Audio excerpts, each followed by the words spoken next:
Welcome. Today we're taking an extensive look at the source material surrounding one of the most chilling and, frankly, complex criminal cases from the 1990s.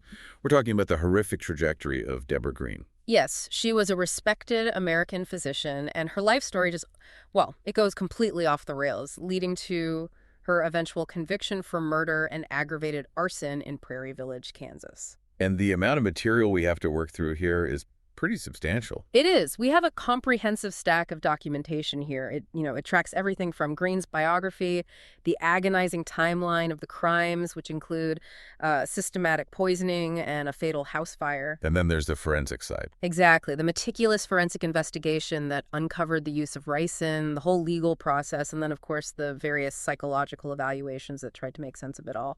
Our commitment here is to provide a thorough and clear understanding of this evidence and to do it impartially. And with compassion. I think Yeah. it's critical as we go through this that we maintain compassion, especially for the victims. Absolutely. The focus has to remain squarely on them, particularly her children, Timothy and Kelly. The sources really lay bare a narrative of domestic strife that didn't just end in a typical messy divorce. It ended in, well, a profound and calculated tragedy. So the objective for you, the listener, is to really grasp this complex sequence of events. Right. To understand how chronic domestic conflict could escalate, how it could progress into months of secret chronic poisoning, and then ultimately culminate in a devastating house fire. A fire that claimed the lives of her two youngest children. It's the story of a professional, a doctor, using her sophisticated knowledge for just the most destructive ends imaginable. So to set the stage, let's start with the basic chronology. Deborah Jones, who later became Debora Green, was a physician. And she married Michael Farrar, also a physician, in 1979. So on the surface, you have this image of incredible professional success. A medical power couple. Exactly. But the sources show that by the mid-1990s, the marriage was deteriorating and quite rapidly. Farrar officially filed for divorce in July of 1995. And that period, that summer and autumn of 95, is really the flashpoint, isn't it? It's everything.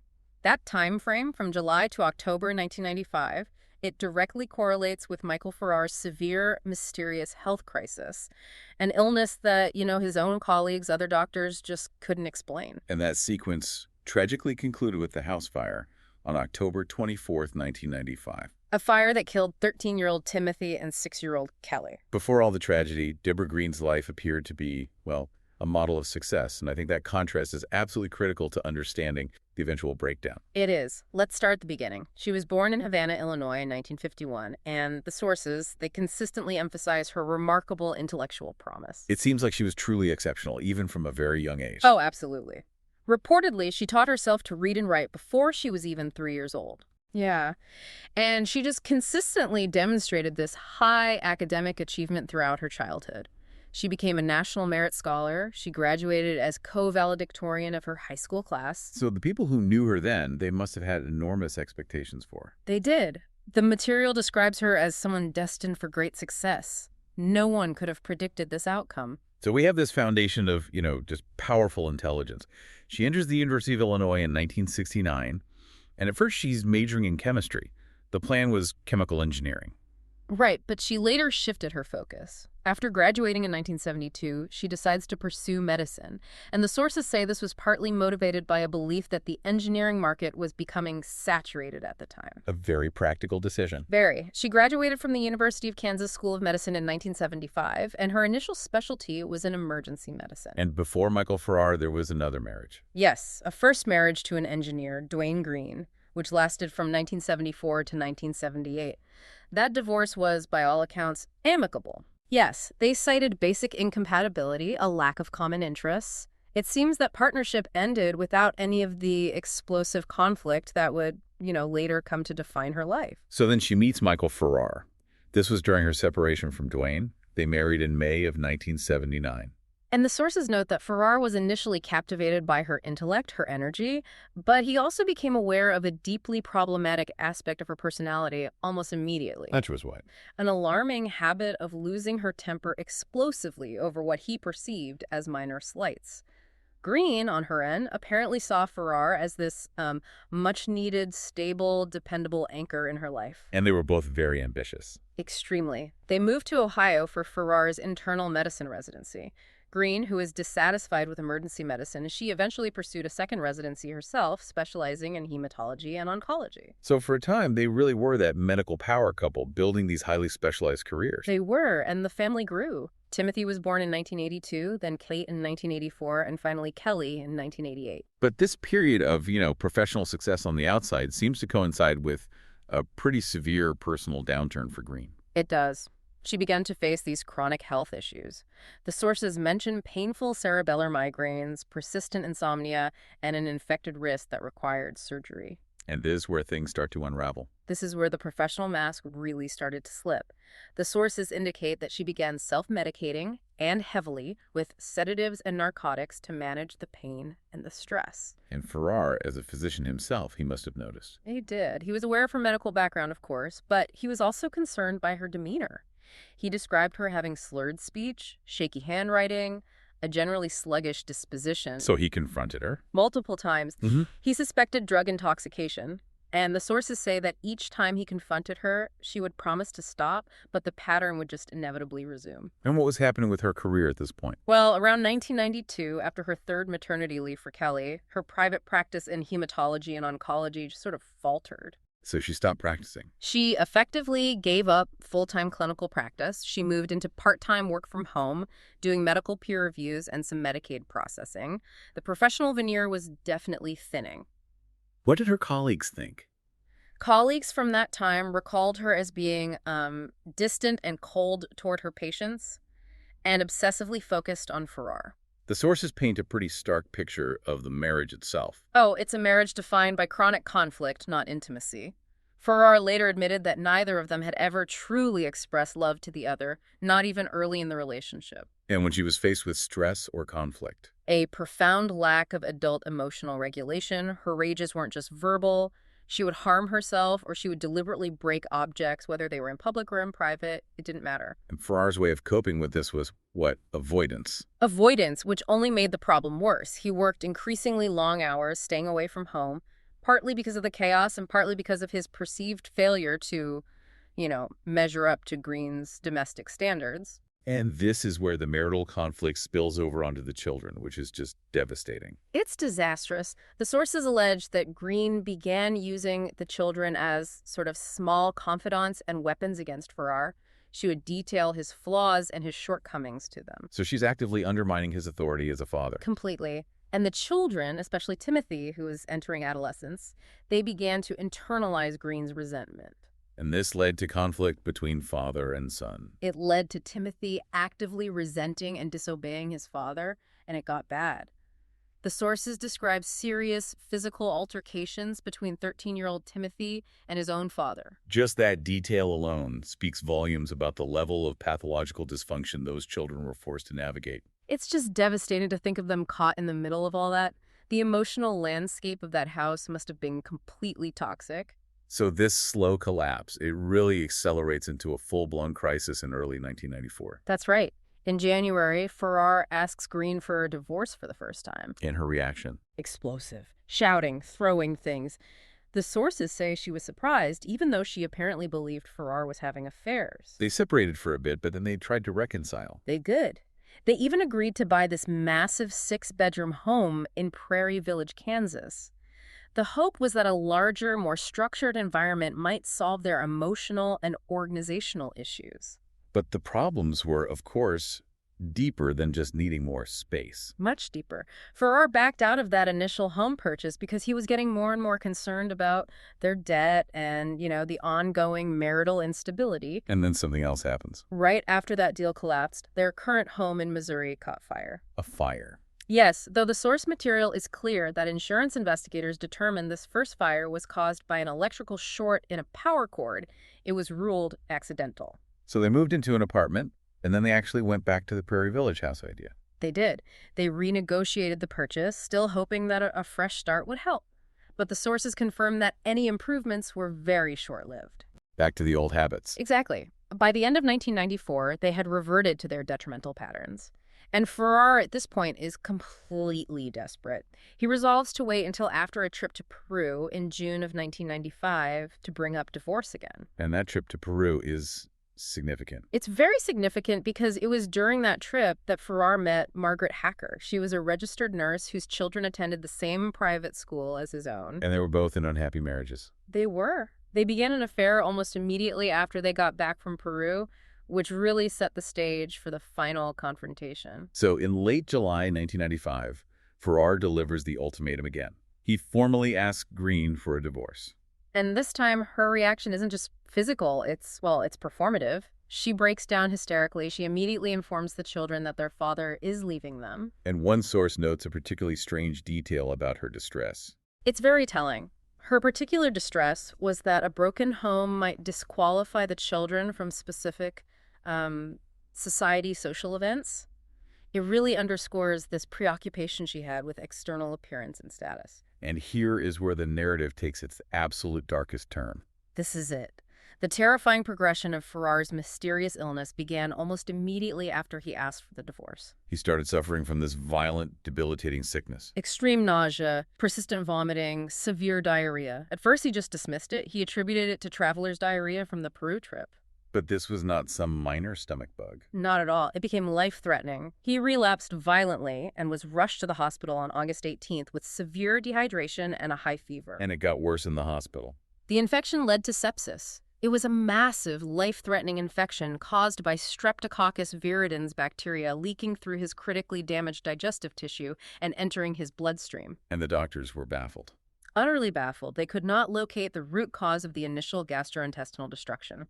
And then this recurring pattern emerges, which, in hindsight, is the smoking gun. It is.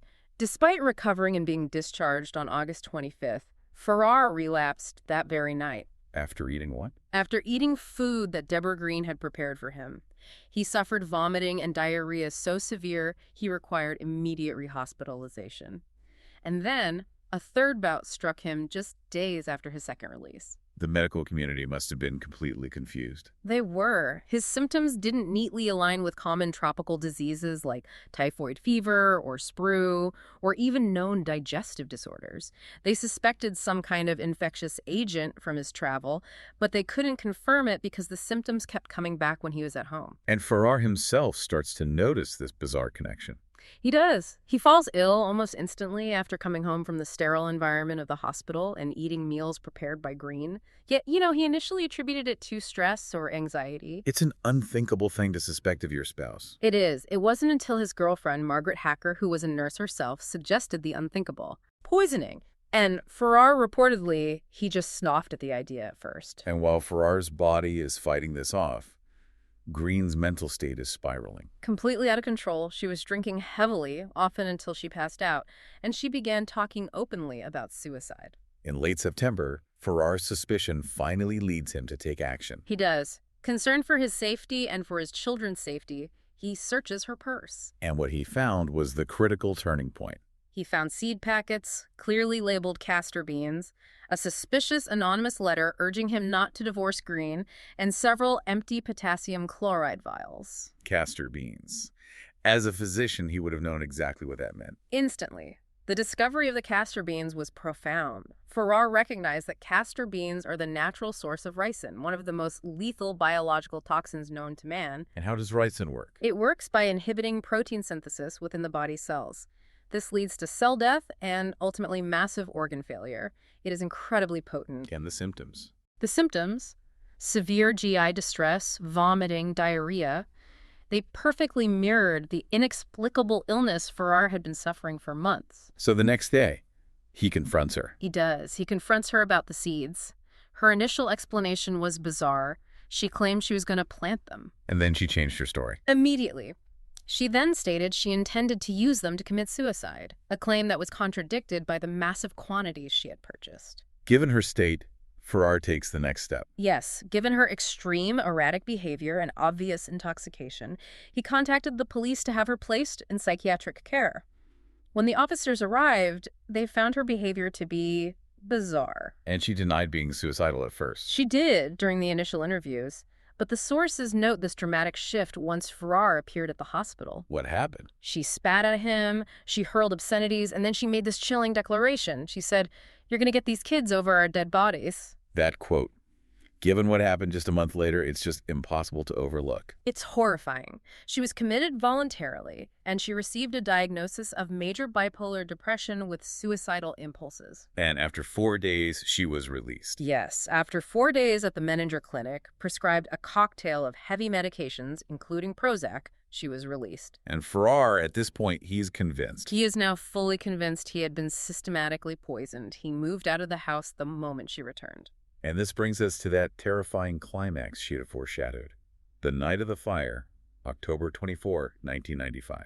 The evening was marked by these escalating angry phone calls between Green and Farrar. What were they about? Farrar called Green, and he was primarily driven by his concerns about her continued heavy drinking, especially while she was alone supervising their children. The sources note the confrontation just quickly turned toxic. And Farrar finally told her what he knew. He did. He dropped the truth he had been sitting on. He told Green flat out that he knew she had poisoned him, and then he threatened to call social services if she didn't get her life in order immediately. The confrontation ends, and then what? Shortly after, at 12:20 in the morning, a hang-up 911 call is placed from the family's Prairie Village home. It alerts the authorities to potential trouble. And a police cruiser confirmed it. Yes, the house was fully engulfed in flames. Firefighters arrived just a few minutes later at 12:27 a.m. to what was immediately classified as a 2-alarm fire, a major blaze. And when the first responders got there, they found Green and her 10-year-old daughter, Kate, outside. Yes, in their nightclothes. And the contrast between them was immediate and stark. How so? Kate was reported to be very frantic. She was desperately begging the firefighters to save her siblings. Green, on the other hand, was described by multiple firefighters as very calm, very cool. Kate's account of how she escaped is, well, it's crucial for understanding those final moments. It is. She testified that she woke up to thick smoke, she called out for her brother Timothy, and then she placed that hang-up 911 call. And she couldn't get out the normal way. No, she found the main stairway was completely blocked by smoke and fire.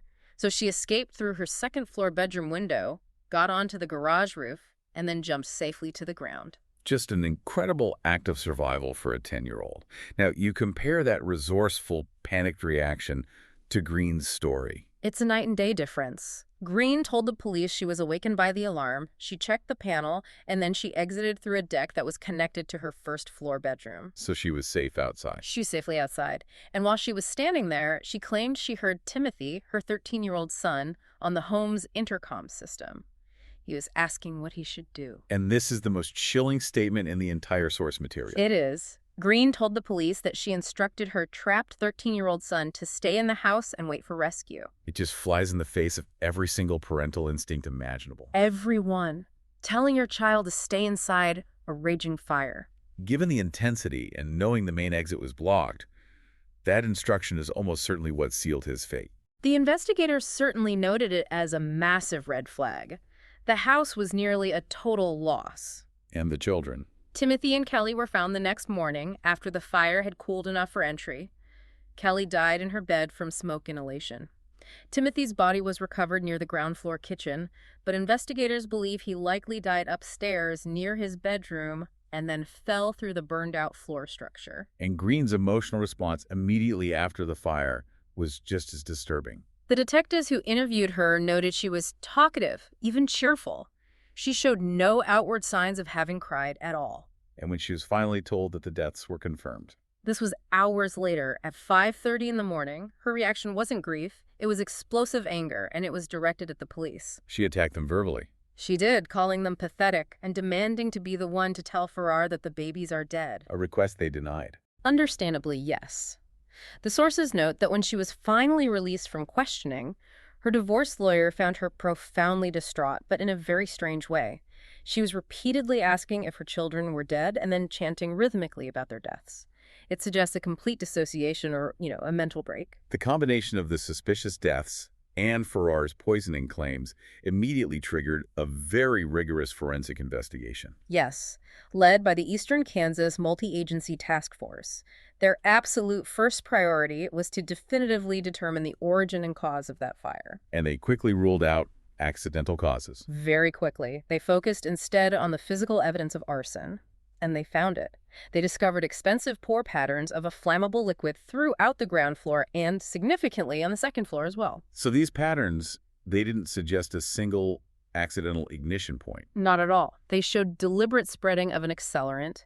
It was applied in a calculated way to maximize the destruction and, critically, to minimize any chance of escape. They blocked the exit. The pour patterns covered vast areas of the ground floor, and most critically, they blocked the primary escape route, the main stairway leading down from the children's second-floor rooms. The volume used was, what, astounding. Astounding. They estimated somewhere between 3 and 10 U.S. gallons of liquid accelerant was used. A massive amount. And these pour patterns were also meticulous in another way. They revealed the perpetrator's location. They did.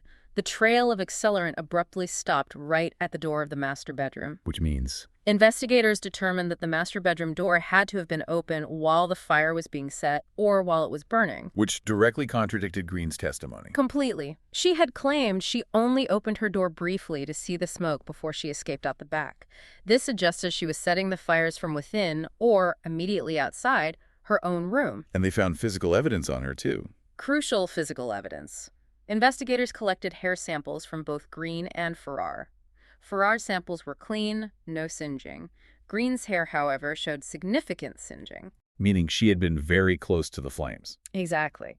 And the sources also detailed that Green had cut her hair twice between the night of the fire and the police collecting the samples. Which strongly suggests an attempt to remove that physical evidence. It does. Meanwhile, the poisoning case was also gathering momentum. Police traced the unusual purchase of those castor beans back to an Olith Earl May garden store. And a clerk there remembered the sale. A store clerk tentatively identified Debora Green in a photo lineup. The clerk recalled a specific, very unusual order in late September for 10 packets of the out-of-season castor bean seeds. And she gave a flimsy excuse. A casual but false explanation. She claimed she needed them for schoolwork. Register tapes confirmed the purchase date, which aligned perfectly with the period just after Farrar's second hospitalization. But the ultimate medical confirmation, the final piece of that puzzle, came from Farrar's own body. It did. Before he underwent major surgery in November 1995 to repair an aneurysm, which his doctors believed was a complication stemming from the poisoning, he submitted blood samples for specialized analysis. And the FBI found what they were looking for. An FBI criminologist, one specializing in biological agents, provided definitive, overwhelming testimony. They confirmed the presence of large amounts of ricin antibodies in Farrar's bloodstream. And that's a critical finding. Why? Because antibodies are produced by the immune system specifically in response to a foreign substance. It confirms that ricin had repeatedly entered his body over a period of time, triggering an immune response. So this wasn't just a single sudden dose of poison. No, this was systemic chronic exposure. It was likely administered in repeated small doses over months. The medical mystery of Michael Farrar's symptoms was officially solved. Solved by forensic science, confirming a premeditated ricin plot. So, with the forensic evidence locking Green into both the arson and the poisoning, the authorities finally moved to arrest her. They did. On November 26, 1995, Green was arrested without warning. They did it while she was dropping off her surviving daughter, Kate, for ballet practice. A discreet time to do it. Authorities chose that timing specifically because of Green's documented, unpredictable, and explosive behavior. They wanted to avoid a public scene. And the charges were just devastating. 2 counts of capital murder for Timothy and Kelly, 2 counts of attempted first-degree murder for Farrar and Kate, and aggravated arson. Bail was set at $3 million. Which was a record for the county. The highest ever in Johnson County, Kansas at the time. Then came the show cause hearing in January 1996. This is basically a preliminary trial. Right, to establish probable cause. And the defense mounted a desperate strategy. They attempted to deflect all the blame onto 13-year-old Timothy. They tried to paint him as the true perpetrator. They did. They argued he had a dangerous fascination with fire. They called friends and neighbors who testified that Timothy knew how to create small explosives and had previously been caught setting small fires in the grass. And they tried to pin the poisoning on him, too. Yes, claiming the teen, who apparently sometimes cooked for the family, wanted his father dead and had somehow orchestrated the ricin poisoning. A former nanny even testified to this. She did. She added a layer to this defense, testifying that Timothy had indeed spoken years earlier about wanting his father dead and wanting to burn down the house, though she did admit under questioning she had never reported these threats to anyone. And Farrar himself had to testify about his relationship with his son. He did, confirming the severe adversarial nature of their relationship, even admitting that they sometimes came to blows. It must have been an incredibly painful testimony to give. But the state's evidence, it was just rooted in impartial science. It was overwhelming. Completely overwhelming. State witnesses meticulously tracked Green's instability. They detailed the discovery and identification of the castor beans, and they produced the store clerk who identified Green as the purchaser. The woman who used the schoolwork excuse. Exactly. But the most damaging evidence, of course, was the medical confirmation. The ricin antibodies. The FBI criminologist testified that the sheer quantity of ricin antibodies in Farrar's blood provided unequivocal proof of repeated exposure over time. And the arson investigators backed this up with all the physical evidence. The unconnected fires, the vast amounts of accelerant, the poor patterns that blocked the exit, and the crucial fact that the master bedroom door had to have been open when the fire began. And they also played the video of her post-fire interview for the judge. They did, allowing the judge to observe her disturbing, cheerful demeanor and, critically, to hear her own admission that she instructed her trapped 13-year-old son to stay inside the burning house. So the judge found probable cause. Probable cause was shown for all 5 charges, and given the nature of the crime, multiple victims in an act of premeditated violence, the prosecutors formally announced they would seek the death penalty. And facing capital punishment, Green's own defense team, they conducted their own investigation. And this investigation, ironically, it became the final nail in her defense's coffin. Why? Because it independently verified the strength of the state's forensic findings. Her own team's experts confirmed the state's conclusions. And they found something else. They found a burned robe belonging to Green on the master bathroom floor, and it was burned in a pattern that strongly indicated she had been wearing it while setting a fire. When she was confronted with this, with irrefutable physical evidence verified by her own team, she finally admitted to her divorce lawyer, Ellen Ryan, that she had set the fire. but she claimed she couldn't remember it clearly. Right. She claimed a lack of clear memory regarding the specific act, and she rigidly maintained even then that Timothy had been the one who poisoned Farrar. So in April 1996, to avoid the death penalty, she agreed to a plea deal. She did. She entered an Alford plea to all 5 charges. And just for the listener, an Alford plea is a specific legal mechanism. Yes, it means the defendant does not explicitly admit guilt, but they do acknowledge that the prosecution has enough evidence to convince a jury beyond a reasonable doubt of their guilt. It allows them to accept a conviction and sentencing without a full confession. She was sentenced on May 30, 1996. She was. And during the sentencing, Green read a prepared statement to the court. She accepted responsibility for the tragedy and acknowledged the state possessed substantial evidence linking her to her children's deaths. And she said she hoped ending the legal process would help her family heal. Yes, specifically mentioning her surviving daughter, Kate, hoping she could begin the healing process. She was then formally sentenced to 2 concurrent 40-year prison sentences. And her defense counsel later remarked something that, well, it stands in stark contrast to the evidence. They did. They said that while she was accepting responsibility, they didn't believe she ever intended to kill her children. A statement that is very difficult to reconcile with the premeditated nature of an arson that physically blocked their only escape route. So following the conviction, the crucial question became, why? Why did this happen? Right. Understanding Green's motivations required deep psychological insight, and the sources reveal a very complex and often contradictory picture. Even after she was sentenced, Green continued to promote these conflicting stories. She did. She wrote letters claiming her memory of the fire was limited because she had taken excessive doses of her medication. She floated new accusations, even claiming that Farrar's girlfriend, Margaret Hacker, was the actual arsonist. All while still blaming Timothy for the poisoning. All while rigidly maintaining that Timothy was the poisoner. She even wrote to the author Anne Rule, blaming her cloudy thinking during the hearings on her Prozac prescription, asserting that her mind only became crystal clear once she was off the drug in prison. Let's look at the psychological evaluation that was performed for her defense. Yes, by Dr. Marilyn Hutchinson. It offers one perspective. Dr. Hutchinson found Green to be cognitively competent. Her intellect was still intact, but she fundamentally described her as emotionally limited and immature. She argued Green possessed the emotional capabilities of a very young child. And Green herself seemed to confirm this emotional distance? She did during her evaluation. She told Hutchinson that she would consciously tune out or dissociate herself to avoid excessive emotional input. Her answers were often monosyllabic and very detached. So what was Hutchinson's formal diagnosis? Schizoid personality disorder. And it's important to understand what that means. The diagnosis is characterized by extreme emotional detachment, a profound disinterest in social relationships, and a real difficulty in expressing emotion. So how did she function as a doctor, as a mother, for so long? Well, Hutchinson theorized that Green's formidable intellect normally allowed her to compensate for these deep emotional deficits in her professional and daily life. But the intense stressors, the impending divorce, the exposure of her drug use, the conflict with Timothy, it all just overwhelmed her capacity to compensate. And that led to the catastrophic breakdown. It did. Hutchinson specifically testified that Green did not meet the criteria for sociopathy. But the clinical analysis doesn't end there. This is where the picture gets really complicated, because other experts offered starkly contrasting opinions. They did.